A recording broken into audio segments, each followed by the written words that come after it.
Selanjutnya kita buang atau kita miringkan sambil kita bilas menggunakan Aquades pelan-pelan ya teman-teman.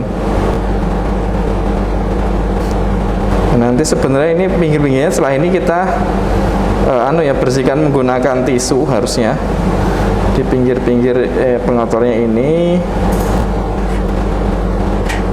Jangan sampai koloninya ini ya dibilas mah koloninya hilang, itu jangan sampai. Jadi takutnya nanti malah kalau hilang ya kita nggak bisa mengamati di mikroskop tersebut. Nah, selanjutnya kita tambahkan safranin, yaitu tujuannya safranin itu untuk dekolorisasi atau untuk melunturkan warna ungu yang terjadi pada ini. Nah, jadi gini, ketika kita berikan cat gram C atau aseton dan etanol, di situ akan ada mekanisme peluruhan dinding sel untuk gram negatif. Nah, untuk gram positif di sini tahan terhadap paparan etanol ataupun aseton, sehingga nanti ketika gram positif berarti nanti warna tetap akan menjadi ungu. Kemudian untuk yang gram negatif nanti warnanya akan luruh. Nah, kita coba untuk penambahan safranin tersebut. Untuk cat gram C atau etanol aseton tersebut. Kita tambahkan sampai benar-benar luruh. Nah, di sini harus diperhatikan ya teman-teman. Jadi ketika penambahan etanol ataupun aseton ini jangan sampai berlebihan ataupun jangan sampai kurang. Karena apa? Ketika berlebihan, gram positif yang notabene adalah tahan terhadap etanol aseton, dia akan ikut luruh juga warnanya. Nah, ketika kurang volumenya kurang juga, nanti akan mengakibatkan gram negatif yang harusnya luruh malah tidak akan hilang warnanya. Jadi kita harus optimasi seperti itu.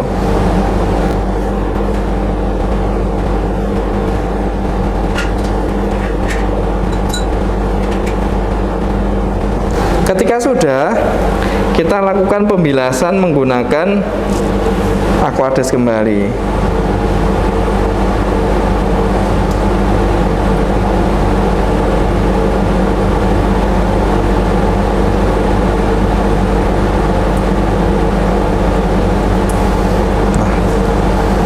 Kemudian jika sudah, langkah yang terakhir adalah menambahkan cat gram D, yaitu safranin. Tujuannya untuk membentuk warna merah pada pada bakteri gram negatif. Ketika bakteri di sini adalah bakteri gram positif, dia akan tidak berubah menjadi warna merah, tapi tetap dengan warna ungu seperti itu. Kita tambahkan safranin.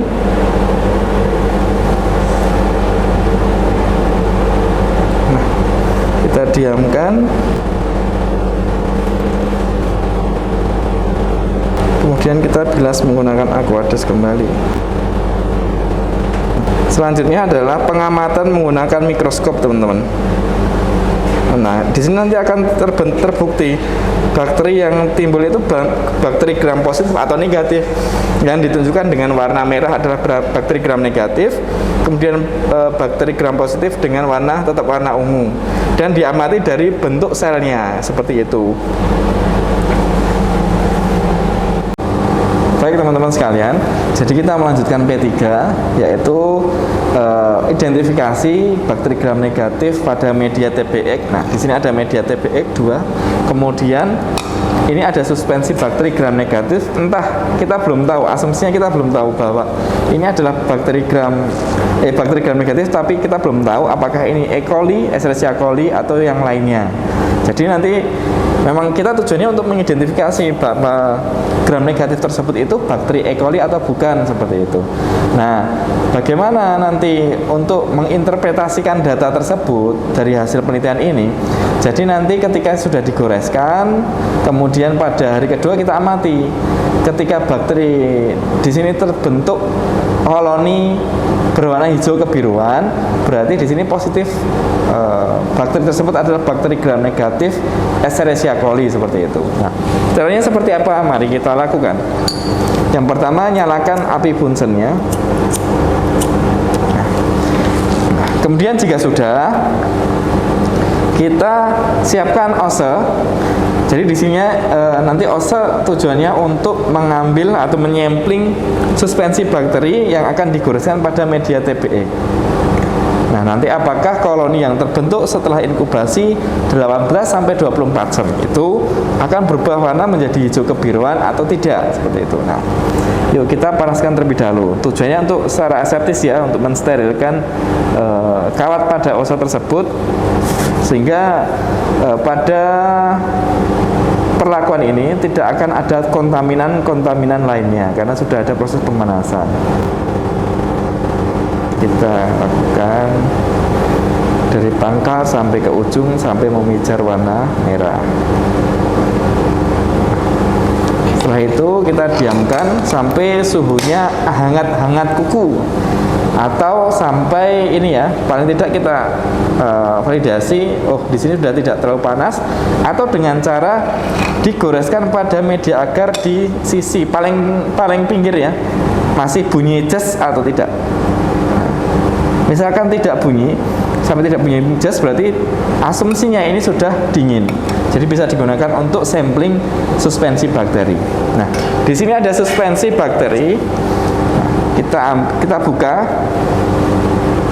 dan jangan lupa kondisikan oso ini di samping bunsen. Nah, setelah ini kita panaskan mulut tabung ini, mulut tabung suspensi ini. Kemudian kita ambil atau kita sampling suspensinya.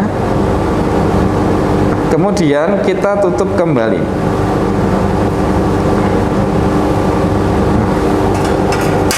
Kemudian kita goreskan secara siksak saja pada media TBX ini. Setelah itu kita tutup, kita panaskan kembali oso tersebut.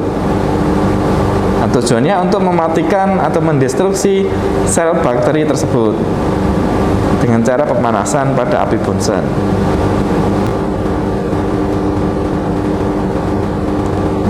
Oke, setelah itu ketika proses sudah selesai, kita lakukan inkubasi pada inkubator suhu 37 derajat Celcius sampai 18-24 jam.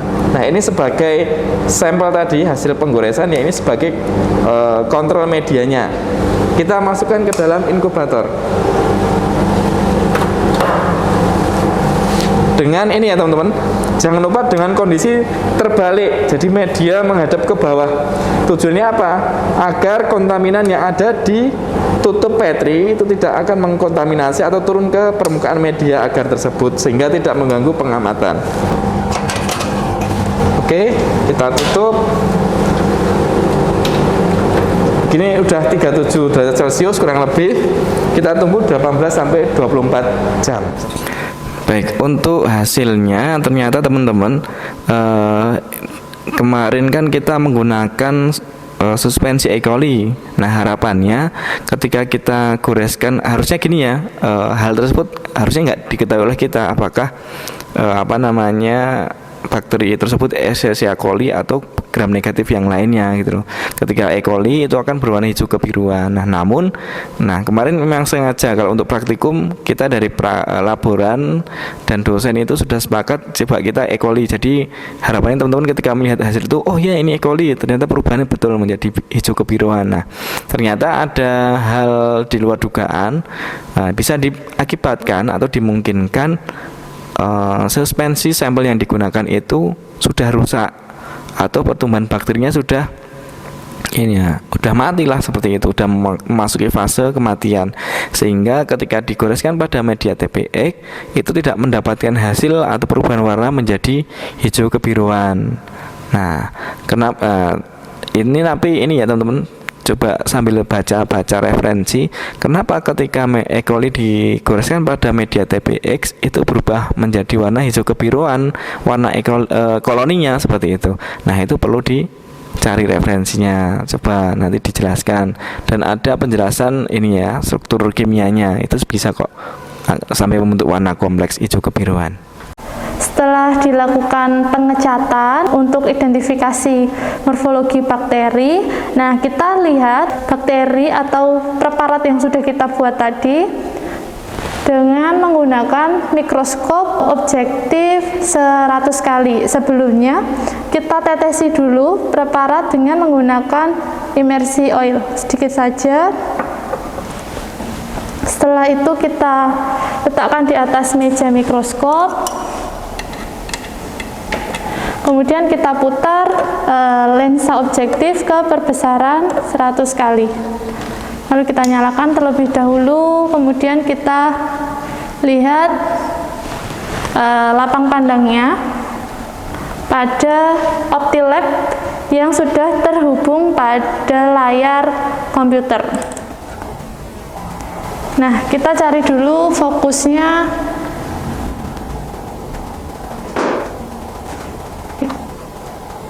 Nah, hasilnya akan terlihat seperti ini pada layar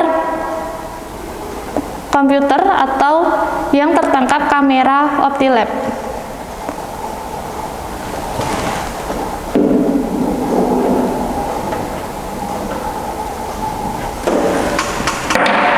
Dari sini kita lihat, kita identifikasi dari bentuk bakteri, morfologi bentuk, kemudian sifat gramnya. Sifat gram terlihat dari hasil pewarnaan yang dihasilkan, apakah bakteri tersebut merupakan bakteri yang bersifat gram positif atau gram negatif. Nah, di sini terlihat bahwa bentuk atau morfologi bakteri merupakan berbentuk batang. Kemudian warnanya juga bukan berwarna ungu, artinya bakteri tersebut merupakan bakteri yang bersifat gram negatif. Kemudian untuk susunan dari bakterinya sendiri, batang yang tersebar-sebar seperti ini, jadi tidak berderet maupun tidak bergerombol, seperti itu. Demikian praktikum P3 kali ini, semoga bermanfaat. Mari kita belajar bersama-sama untuk pertemuan berikutnya. Assalamualaikum warahmatullahi wabarakatuh.